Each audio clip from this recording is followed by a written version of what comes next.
dito kay Isadora dahil siya pala ang kinainis akong Lola Adora. Hindi talaga ako makatulog na simula nung nanaginip ako ng ganon. Dapat ko na ba sabihin talaga kay Patrick yung totoo? Huwag mo na. Makakawindang naman yun. Pag nalaman niya na yung girlfriend niya, Lola na. Na-trauma na ako sa mga ginagawa ng mami ko noon. Siya naman kasi yung pinakamalaking sinungaling sa buhay ko. Sumunod na lang si Layla.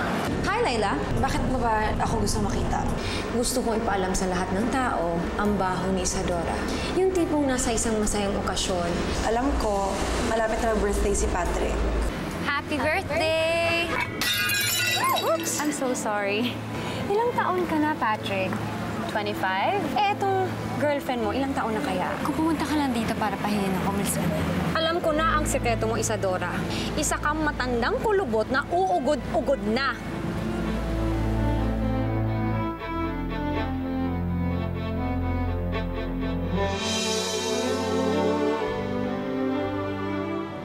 Bakit di ka makasagot? Ha? Ba't hindi mo na aminin na isa kang matanda at napapanggap kang bata, manluloko ka talaga, ha? Ha? Tumigil ka na. Tigilan mo na si Isadora. That's the truth. Isa siyang matandang hukluban na. Ano? Sige! Sabihin mo kung sino ka! Isa kang matanda! Huy, aminin mo na! Isadora! Ba't ka alis? Ba't hindi mo sabihin kung sino ka talaga, ha? Matanda ka? Tumigil ka na nga. Umalis ka na dito. Umalis ka na dito. Halika dito. Ah! Ano ba? Umalis ka na ako! Ah! Ah! Ano ba? Bitiwan mo ako! Huwag ka namang gulo dito. Kasi alam na ni Patrick. Alam niya na yung sekretong tinatago ko. Madam, huwag kang matakot. Hindi ba gusto mo na rin sabihin kay Patrick ang totoo? Oo, pero hindi ngayon. Bakit na ngayon yung birthday niya? Eh, wala na tayong magagawa doon. Ang tanging magagawa mo na lang at ang kailangan mong gawin ay ang sabihin kay Patrick ang totoo. Hindi. Kasi kung alam ko lang na ito yung mangyayari, na dapat dati pa lang umamin na ako sa kanya. Sinabi ko na sa kanya noon pa. Madam, huwag niyo na pong sisihin ang sarili ninyo. Si Monique yan eh. Talagang meron siyang masamang motibo sa inyo. Talagang gusto niya kayong hiyain. Ang pinagtataka ko lang, paano kaya niya nalaman? Hindi ko rin alam. Gulong-gulo na rin ako, Susie. Ayoko na lang magpakita kay Patrick. Ayoko na lang siya harapin. Ganun na lang siguro. Madam! Ano ba? Tumigil ka na. Get your filthy hands off me! Umalis ka na dito. Ikaw, wala kang karapatan pagsalita ng masama si Isadora. Umalis ka na. Alam mo, dapat nga magpasalamat ka sa akin eh. I just did you a favor. Favor? Ano favor, ha? Eh, sinira mo nga yung party ko, eh. Birthday gift ko na sa'yo yun. Dapat nga magpasalamat ka talaga sa akin ngayon na nalaman mo ang mambahong sekreto ng gurang mong girlfriend. Tumigil ka na, Monique. Kung ano-ano pa yung sinasabi mo tungkol kay Isadora, eh. Ah, Isadora ba? O Lola Adora? Si Isadora at si Lola Adora ay magkaibang tao, okay? Tumigil ka na. Maniwala ka sa akin. Si Isadora ay si Lola Adora din. Isusumpa niya ako, Susie. Alam ko, kasusok naman niya ako.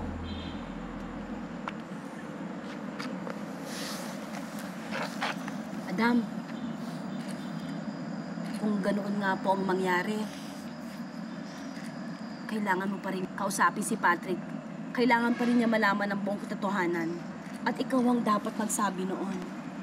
Diyos ko, ngayon pa, Susie, ngayon ko pa sasabihin sa kanya. Paano naman ako magkakaroon ng lakas ng loob para sabihin sa kanya yon? Hindi ko na siya kayang hanapin. At saka isa pa, ayoko na marinig yung mga masasakit niyang salita. Kasi kahit ano pa yon, alam ko tapos na kami. Pero, Madam, di ba mas mali naman na iwasan mo si Patrick? Hindi ko siya kayang hanapin, Susie. Kahit ano pa yun, tapos na kami. Bakit pa? Ano? Sa tingin mo, paniniwala ako yung sinasabi mo, ha? Eh, puro imbento ka lang naman ng kwento, eh. Patrick, believe me. Ako nga noong una hindi na naman ako maniwala. Si Isadora at si Lola Adora ay iisa lang. Alam mo, hindi ko na pag-aaksaya ng oras to. Dahil walang kwenta yan sinasabi mo. Teka! Wait lang! Wait!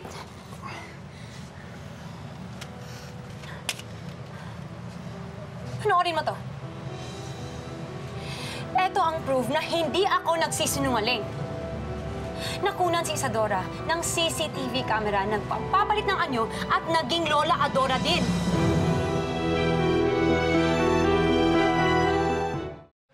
Patrick, sige na. Panoorin mo to. Please. Patrick! Sa tingin mo, pag-aaksaya ko pa ng panahon yan, ha? Don't waste your time. You're about to discover the truth. Eto na yun, oh. Panoorin mo. Wala akong ibang paniniwalaan kundi ang sabihin sa akin ni Isadora. Sige, fine. Tingnan ko lang kung sasabihin niya sa'yo yung totoo. Matagal ka nang niniloko. Hindi niya sasabihin sa'yo ang mabaho niyang sekreto. Tumigil ka na, Monique! Galit ka lang naman kay Isadora kaya mo ginagawa itong paninira na to sa kanya, eh. Hindi ako kakagat sa kata pang gimmick mo, kaya tumigil ka na. Dahil kung hindi, akong makakaaway mo. Napakatanga mo talaga, no? Nagpaloko ka ng isang matanda. Hindi siya yung nakala mong maganda at bata.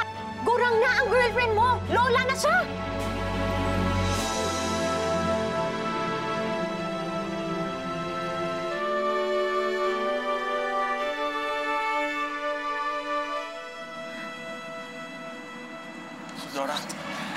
Isadora, mag-usap muna tayo. Madam, ito na ang pagkakataon mo. Ulsa tayo. Hindi, madam. Hindi. Iiwan ko lang sa sandali kayo, ha? Isadora, kausapin mo ako. Hindi ako naniniwala kay Monique. Sa'yo lang ako may tiwala. Isadora, please, kausapin mo ako. Huwag kang umalis. Ayusin natin to. Sorry, Patrick.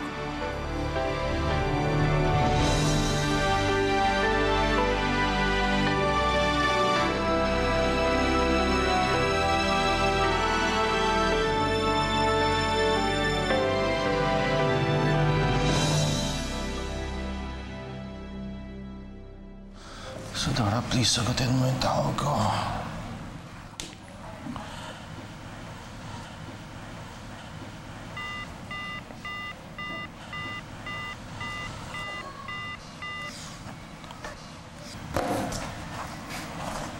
Ba't ayaw ka niya kausapin? Kung hindi guilty, hindi alis yun, pare. Naluloko ka na ba, ha? Saan yun? Naniniwala ka kay Monique?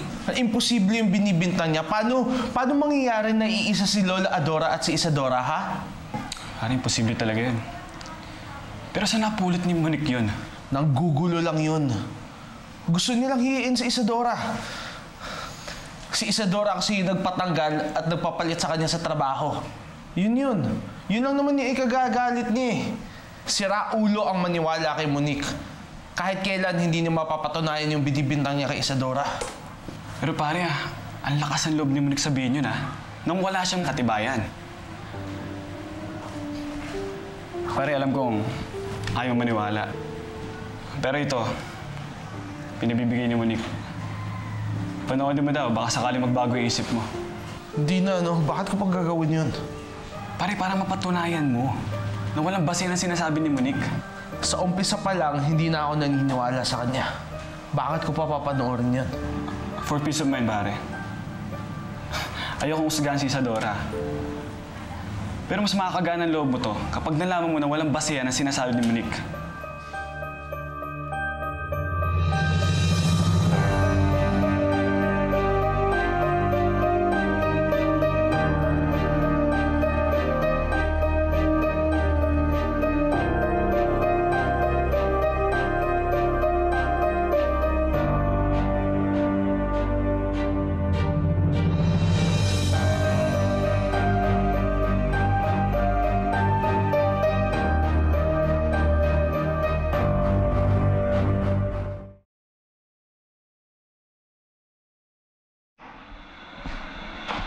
Patrick, akala ko ba papanood din natin yan?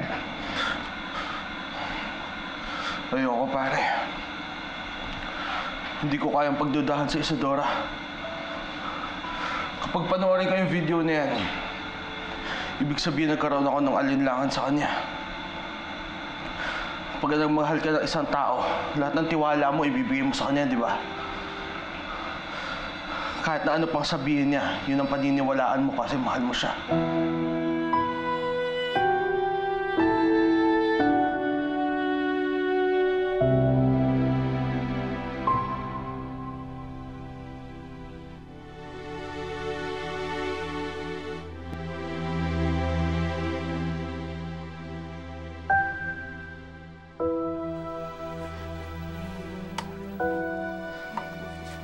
Diyos ko. Tama ba yung nakita ko? Si Isadora naging si Lola Adora? Paano naman nangyari yun? I don't know. But I think magkukulam yung matandang Adorang yan. Alam ba ito ni Pato? Yes. Pero ayaw niyo maniwala.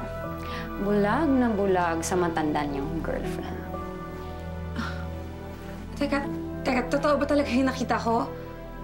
Baka naman, inedit mo lang yung video na yun para magmukhang si Lola Adora si Isadora.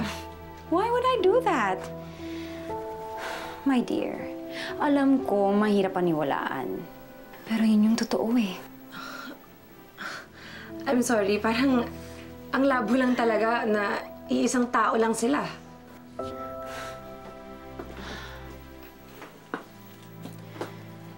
Kung ayaw maniwala, wala kang magagawa. Pero tandaan mo to, niloko kayo ng matandang Adorang na yan. Pinasakay at pinagmukhang tanga. Ngayon, kung magpaloko kayo, bahala kayo. Basta ako, booking na siya sa akin.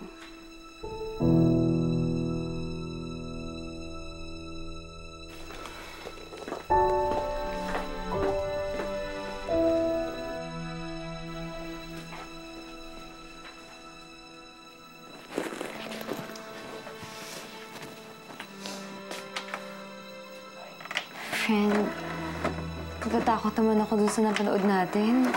Ano kayang meron din kay Lola Adora? Mangkukulam ba yan? O may anting-anting? O baka may sa maligno? Ano kaya yung nagawang maging bata? Maging batang Isadora? Oh, Maggie, hindi ko alam. Pero gusto kong makasigurado. Ipacheck natin tong video. Baka naman kasi edited lang siya, kaya nagmukhang si Lola Adora si Isadora. Pero, Maggie, kapag napatunayan natin to, di ko alam, baka pati si Lola Adora, masumbatan ko na.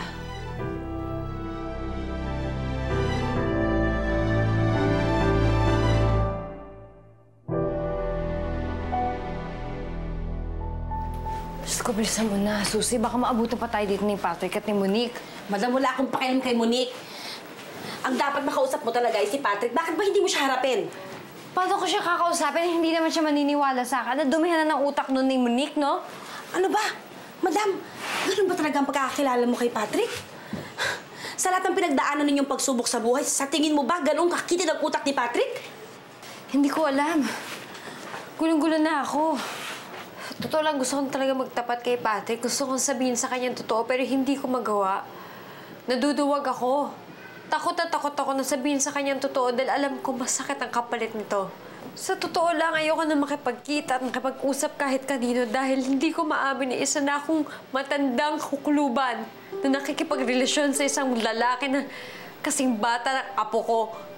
Susie, hindi ko na nga ba tingnan yung sarili ko sa salamin eh.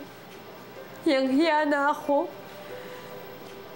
Paano pa ako haharap kay Patrick? Isadora, kausapin mo naman ako. Huwag mo na ako pagtaguan. Isadora, wala ka naman dapat ipag-alala sa akin eh. Hindi mo kailangan lumayo. Sige na, pagbuksan mo na ako ng gate. Isadora! Isadora, lumabas ka! Kausapin mo ako!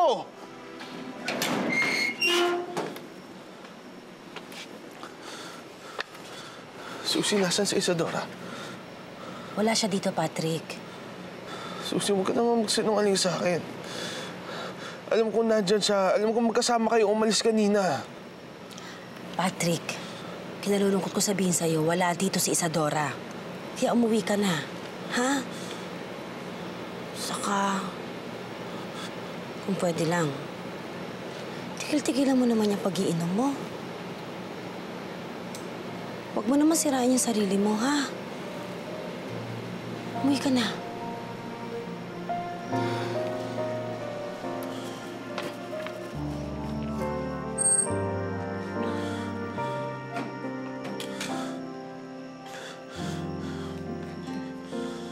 Isadora, sana naririnig mo ako. Gusto kong ipaalam sa'yo na ikaw lang ang pagkakatiwalaan ko. Wala na akong pakialam kung ano pa sabihin ng iba. Ikaw lang ang mahalaga sa akin. Wala akong pakialam kung lahiiting ka o talikuran ka ng buong mundo. Saan dito lang ako sa tabi mo. Mahal kita, Isadora. Narinig mo ba yun, ha? Mahal na mahal kita!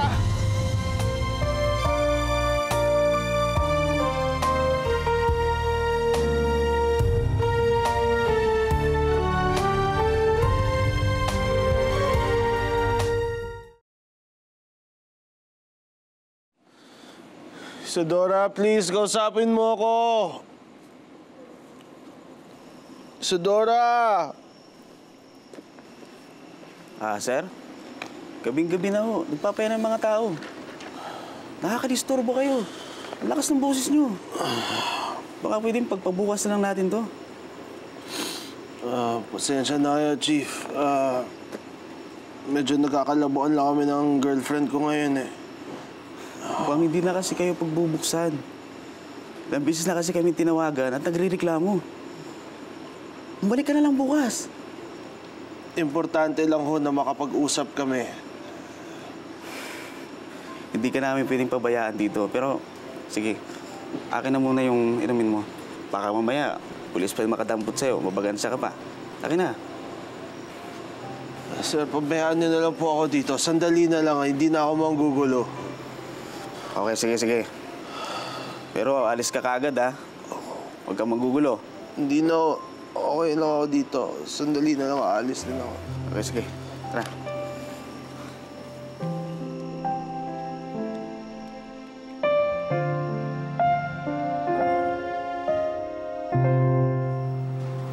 Madam, bakit ba ho ayaw niyo maniwala sa kanya? Wala naman pala siyang pakialam sa sabihin ng ibang tao, eh. Mahal ka niya. Kahit sino at ano ka pa. Madam, hanggang kailan ka ba magtatago sa kanya? Hanggang bukas? Sa 1 linggo? 1 taon? Tatakot ako, eh. Pero tama ka, Susie. Hindi pwedeng habang buhay ako magtago kay Patrick. Sa gagawin ko to, dito ka malalaman kung talagang mahal ako ni Patrick. Kaya lang, pagkatapos ito, hindi ko alam kung mamahalin pa niya ako.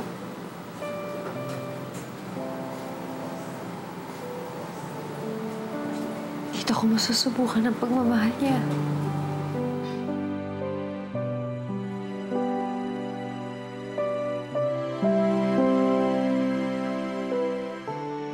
Sana magbago pa isip ni Isadora. Sana makipagkita pa rin siya sa akin dahil hindi ako matatahimik ng ganito.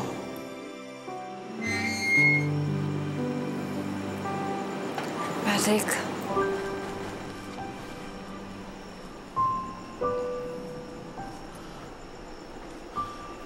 Isadora.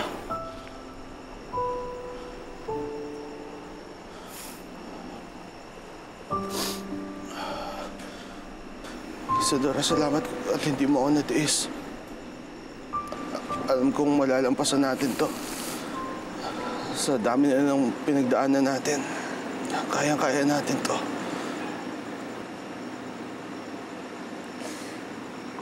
Hindi ko alam kung yan pa rin ang mararamdaman mo. Katapos gusto ko sabihin sa'yo, totoo. Isadora, ano totoo? Tungkol sa pagkatao ko. Tungkol sa mga sinasabi ni Monique.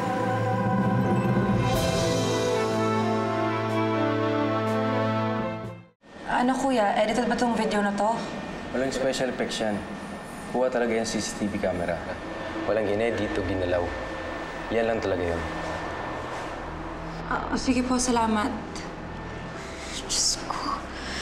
Eh di ibig sabihin nun si Lola Adora at si Isadora ay isa lang talaga? Nakapangilabot naman yan. Pilintik ng matandang yun. Laki pa naman ng paggalang ko sa kanya. Tinuring ko siyang parang tunay na lola. Yun pala, kaagaw ko siya. Kung ano-ano yung mga pinayo niya sa akin. Yun pala, all this time, alam niyang iisang tao lang yung mahal namin. Walang iya siya, pinaikot lang niya ako. Manda siya sa akin. Susugurin ko yung matandang yun. Leila, wag na. Ano ka ba? Baka may sa maligno pa yun. Bahala ka na, susugurin ko yun. Leila, sandali lang. Paano magiging totoo yung sinasabi ni Monique?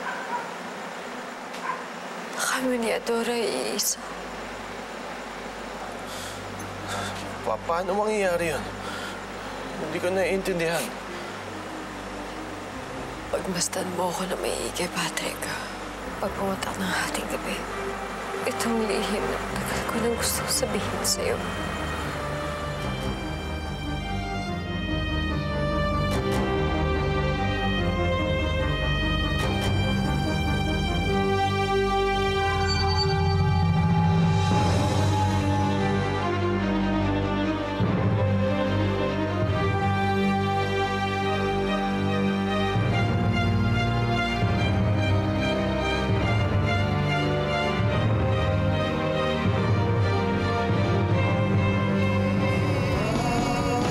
Hoy, tanda. Alam ko ng sekreto mo. Magdahan-dahan ka sa pagsasalita. Pinatulan mo pa si Pato? Di ka ba kinikilabutan sa ginagawa mo? Wala akong kaibigang bastos! Papatunayan kung bastos ako! Bastos ako! Balak kong ihabilin sa isang pinagkakatiwalaan kong investor ng company. Pagagawan ko ng last will and testament ang lahat ng aking mga ari-arian. Kahit anong demonyong pag sumasanib sa inyo para magpalit ka ng anyo, hindi kita uurungan. Siya po si Monique Del Prado. Miss Monique Del Prado, ikaw ay may warrant of arrest. Paano nangyari yun? Anong meron kay Isadora? Ewan ko, pare. All this time, hindi mo alam na may girlfriend kang matanda. O di ba, huwag mo lang ipagdiinan sa akin yan, ha? Ayaw mo yun ni Patrick. Wala akong pakialam kung anong totoo sa'yo. Ang importante sa akin, matulungan natin si Patrick.